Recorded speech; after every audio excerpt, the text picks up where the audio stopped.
नमस्कार जय जगन्नाथ ओडिशा किचन को आपण मानको बहुत बहुत स्वागत। आज मु नहीं के आपण मानको पई सागुदाना रे तैयारी बहुत ही गुटे टेस्टी आउ हेल्दी रेसिपी उषा बार व्रत इत्यादि रे खाई परिबा सहित आग को आसुची नवरात्रि रे मध्य याको आपण बनै की खाई परिबे ता सहित सकाळर जलखिया रे मध्य खाई परिबे। मात्र 5 मिनिट रे बनै की रेडी हो जिबा सहित बहुत हेल्दी वे रे मध्य बनेची। ताले चलतु किभଳି प्रोसेस रे आज रेसिपी को बनैछि वीडियो को स्किप न करिकि संपूर्ण भाव रे देखि नेबा। सेथि पई नैछि मठी गोटे कप सागुदाना 3 प्रकार रो थाए। गोटे पूरा छोट दाना वाला सागु, गोटे पूरा बड़ दाना वाला आउ एठी जो नैछि मीडियम साइज रो सागुदाना को एठी हमें पानी देकी भल भाव रे 3 रु 4 थर धोई नबा। ए जो तार धला पानी गुडी को जीवा पर्यंत धोई साला परे आमे याको आ बतुरैबानी सेमिति ही रखि दबा। बसै नबा एपटर आमे गुटे कड़ाई आ ता देहरे दे देबा आधा चामच घियो टिके हल्का गरम हे गेले दे देबा गोटे गिना बादाम। ओजन रे देखिया पई गेले एडी 50 ग्राम रो बादाम अछि। बादाम को आमे जेतोले भाजीबा सब बेले लो टू मीडियम फ्लेम रे रही की भाजीबे बादाम भितरु भलो भाव रे भाजी हबो। ए बादाम भाजुथबा समय रे ता देहरे मेठी नौची किछि काजू को मध्य बादाम सहित भाजी नेबी। आपण चाहिले अलगा किछि ड्राई नट्स को मध्य ऐड करि परिबे। तो एठी भलो भाव रे बादाम काजू भाजी हे गेला परे आमे ता गोटे प्लेट को बाहर कर नबा।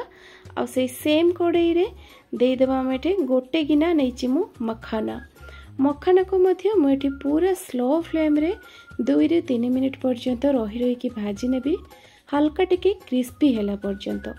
एठी मखाना हो काजू किंबा बादाम आपणकर पसंद अनुसार नहीं पारिबे आ क्वांटिटी मध्य कम बहुत मध्य करि पारिबे।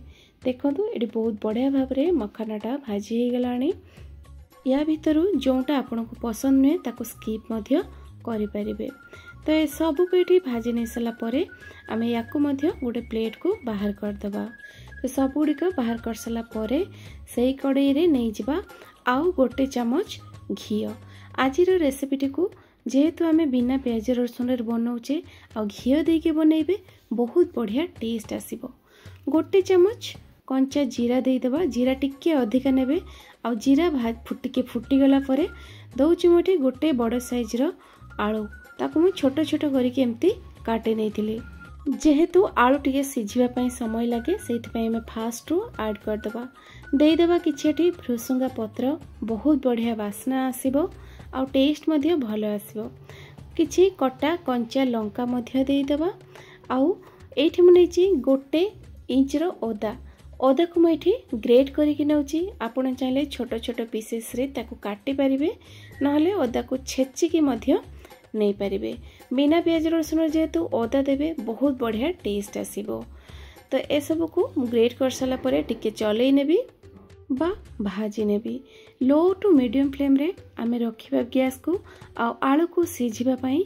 एठी आमे जेहेतु 12 उषा इत्यादि रे बनाउचे तेणु लूण जो यूज करिबा एठी हमें कला लूण यूज करिबा।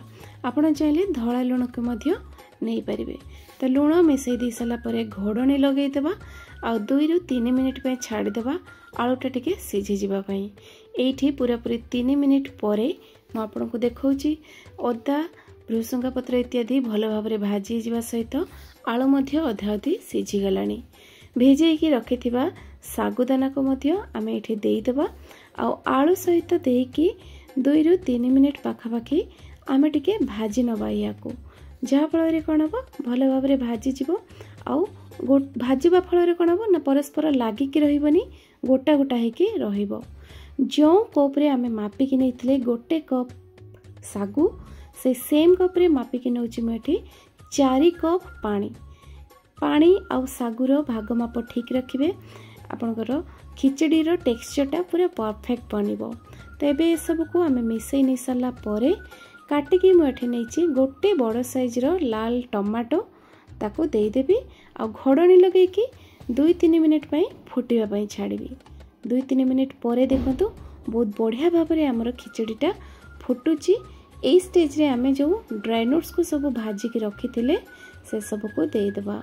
आउ किछि कटा धनिया पत्र मध्य देदेबा बहुत बढ़िया बास्ना आसीबो। आउ टिके जदि आपको राग पसंद ताने गोलमरीच गुंड देबे। गोलमरीच गुंड देबा फल रे तार बास्नाटा भी भल आसीबो। बिना प्याज रसुन रे खिचड़ी बनौची तेणु टिके अधिका राग हेले खाइबा पई भल लागिबो। तो ये ए सब को टिके मिसई सारा परे टिके चटपटा टेस्ट पई देई देबा हमें फाळे लेंबूर रस। लेंबू रस जदि आपको टिके खट्टा पसंद ताले देबे, नले नाइ स्किप करि परिबे। या भीतर जो परिबा आपनकर पसंद देबे नले नाइ।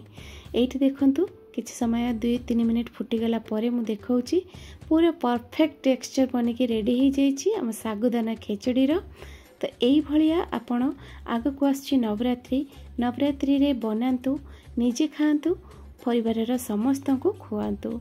एछड़ा यही खिचड़ी को आपण सकाळर जलखिया रे खाई परिबे। बहुत ही हेल्दी वे रे बनिछि। सब प्रकार ड्राई नट्स को मध्य मु एटा यूज करछि। तो याको गैस रो फ्लेम को बंद कर दबा आ गरमा गरम याको सर्व करिवे। जेते गरम गरम खाइबे तार टेस्टटा सेते बढ़िया पाइबे। तो दर्शक बंधु आशा करछि आज रेसिपीटी आपण मानको निश्चय भल लागिबो। भल लागिले लाइक शेयर सब्सक्राइब निश्चिंत करिवे। पुणी देखा हबा आ गोटे नुआ वीडियो रे नुआ रेसिपी सहित। सेई पर्यंत रहउछि नमस्कार। जय जगन्नाथ।